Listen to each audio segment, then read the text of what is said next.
Good afternoon, music world. John here from What's Spinning, here tonight to chat about this latest record from Aesop Rock, a Long Island-based MC, one of the underground's weirdest and most unique voices ever, and the man who got me into hip-hop in general. No joke, Labor Days was the first rap album I ever purchased. Since then, the man has been nothing short of prolific, putting out numerous underground classics like Bazooka Tooth or None Shall Pass or Skeleton. But in the last few years, I've found his trajectory really interesting, mostly because he's taken a lot more personal note with things lately, much like his sort of autobiographical The Impossible Kid record. I thought Spirit World Field Guide was incredibly heartfelt. Also, he's done numerous different split EPs, side projects like Malibu Ken. The man really hasn't slowed down The band really hasn't slowed down at all, which is wild to see after 20 plus years. And with this new record, Black Hole Superette, he doesn't really seem to be slowing down that much either. Secret Knock kicks this record off. It's urgent, it's weird, the synths are buzzing, the voiceover is absolutely surreal and bizarre. And Ace comes in swinging with another dose of very wordy, imaginative songwriting. I mean, the repeated chant of "Walk With Me" feels like an invitation to this bizarre new universe he stumbled onto. He hasn't lost his step. Checkers is also really good. I've been obsessed with this single since it dropped. It literally gave me the chills when I first heard it, and it still does. Alien synths, razor-sharp delivery, tongue-in-cheek ad-libs that are actually hilarious, and also just a level of personality that only Aesop Rock could bring to the table. It's a victory lap, but one that sounds like he's just kind of getting more amped up than anything. EWR Terminal A Gate 20 keeps the momentum rolling. It's got another lurching beat and another inspired performance from Ace. He sounds really riled up throughout most of this project. I mean, he always just sounds like he's having a blast with how overwhelmingly verbose his lyrics are, and I love that about him, and this hook is really memorable too. 1010 Winds featuring Armand Hammer takes a turn for the grimy. It's dreary, it's dark. Armand Hammer, Lucid and Billy Woods absolutely sound like they're right at home here. It's a mood shift that really hits hard. Also love So Be It featuring Open Mike Eagle on a sung hook. And it might be my favorite deep cut here. It's warm, it's jazzy, it's got a very timeless sound to it. Aesop sounds at his most vulnerable here, and the chorus, honestly, is really heartfelt.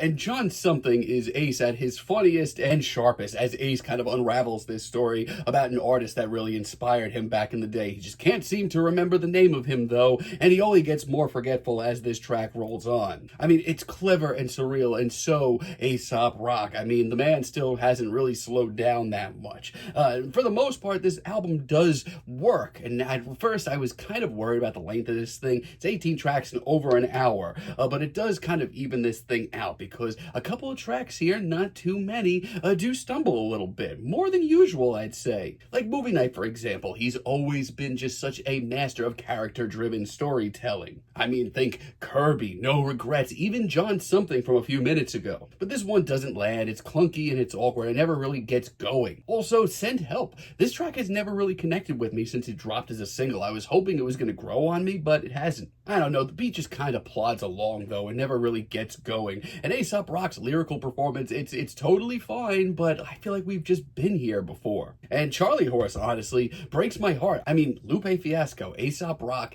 and Homeboy Sandman on the same track. I mean, these three have chemistry. They've worked together. They've appeared on each other's projects in the past, but there's no chemistry here. None of them really sound that inspired. I mean, Lupe brings the most to the table, but it's just too little too late. It just feels like a missed opportunity. I think it's the worst track here, and a reminder that even legends can stumble sometimes. But as the album rolls on, Aesop Rock keeps delivering. Costco brings back the mystery to this record. It's got a slick beat, some sharp pacing. When he locks in, he's untouchable. Bird School brings in a booming, classic New York style sounding beat. I mean, it's packed with sharp one-liners and great metaphors. That line about Merlin having his phone out, I did enjoy quite a bit. And also, Snail Zero is peak weirdo Aesop. I mean, it is a track about the snail reproductive system and cycle done by Aesop Rock. Fans of that weirdo Malibu Ken project, you're going to want to listen to this. Steel Wool has one of the most formless beats here, but it's really memorable. But it does build to one of the album's most intense moments. Black Plums, on the other hand, smooth things out and shows Aesop getting introspective. It's dark and quiet, it's bleak in a very It's just so dark and bleak in a way that only he can bring to the table. The right phone drops late in the album, but it hits pretty damn hard. Ace sounds so fired up, this beat is immersive, that victory lap is going strong. And Himalayan Yak Chew is one of the most surreal and dreamy and weird moments here. It's good to see that Aesop hasn't dropped his experimental side. However, it is one of the most focused tracks here. While it's dreamy and formless, he definitely has, the path in his mind. An unbelievable Shenanigans rounds this album off with some rainy day blues.